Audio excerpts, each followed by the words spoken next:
If you find the metal and plastic part of the side channel unassembled, kindly follow this troubleshooting video.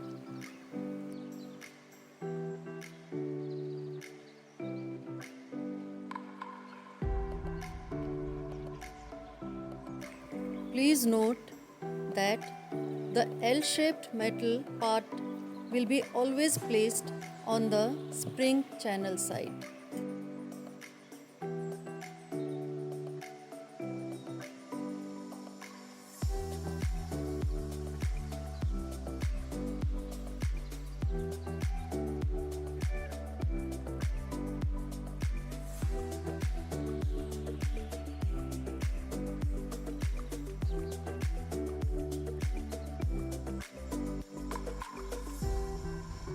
After assembling, please check if it is moving properly.